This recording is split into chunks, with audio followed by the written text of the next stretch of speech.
Hi friends, tonight is Wednesday, October 7th, and today at my school we had crazy hair day, so enjoy the crazy hair as we read Writing Chance on Wednesday, October 7th, chapter 27. Let's find out what's going on with Troy. The next few weeks flew by. Everybody knew I was going to play an exhibition, especially since Jerome was out. Sounded like he was pretty messed up.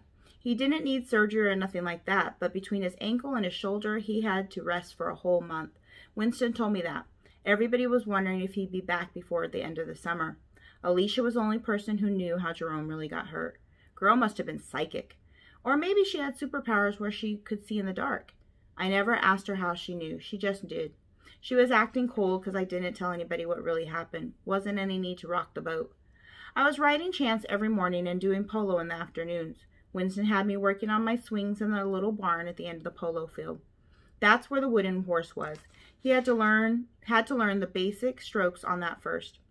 I wanted to be fierce like the players out at Blanchard, hanging off the sides of their horses at full gallop. Well, I couldn't do that yet, but that's what I was going for.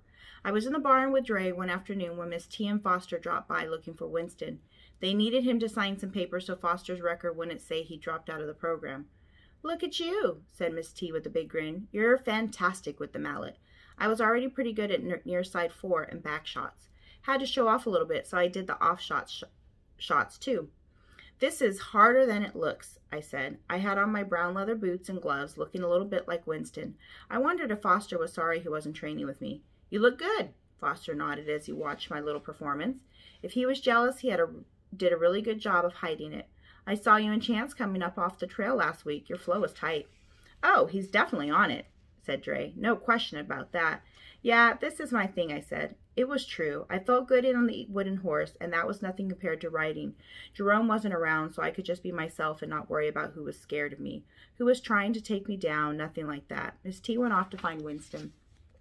"When will you move off this wooden thing and play polo on a real horse?" Foster asked. "Pretty soon. Have to learn how not to knock myself upside the head first," I said, dismounting from the wooden horse.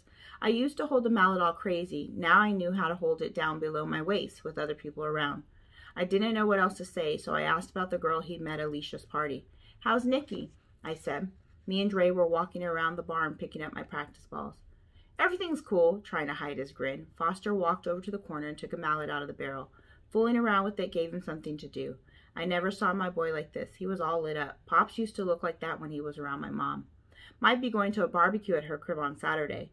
He was still fooling with a mallet, not looking at me. "So you're going back down to Society Hill?" We'd found all my practice balls. My pockets were stuffed with them. "No, they live around Rittenhouse Square." "Didn't we drive past there with Miss T?" "Yeah." He put the mallet back in the barrel. "So let me get this straight," I said. "You don't like people out at Blanchard, but Rittenhouse Square is okay?" He shrugged. Dre was taking the saddle off the wooden horse, but he stopped and looked at me. "This what you came to tell me?" I asked. "Just came to check you out," he said. "Well, check you out," I mumbled under my breath. "Huh?" Foster said. "Guess I ain't no girl," I said through tight lips. "And I ain't no horse," he said, swallowing hard. Dre looked like he was sorry he was there. Felt like all the air was sucked out of the barn. Me and Foster were standing right next to each other, but there was a big space between us. "Okay, look," Dre said. "I know this isn't my business, but you need to listen to yourselves. You've been friends forever. You're practically brothers." His face was wide open like he didn't have any secrets. "There's nothing wrong with friends developing different interests. Just give each other some room. That's all." The truth was I missed Foster. The problem was I couldn't say it. I couldn't say it because he knew who he was way more than I did. He wasn't following anybody else's rules, not mine, not anybody's. "Well, I hope Nikki's pops ain't like Winston," I said, trying to make a joke about the whole thing. I thought Foster would pick on it and do his Winston imitation. "Don't worry," he said. "I can handle it if he is." He just said it flat like that. The thing is, I knew Foster could handle whatever came his way. Foster's quick on the uptake. He's totally like that.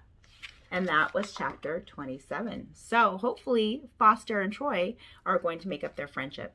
Have a good evening, friends.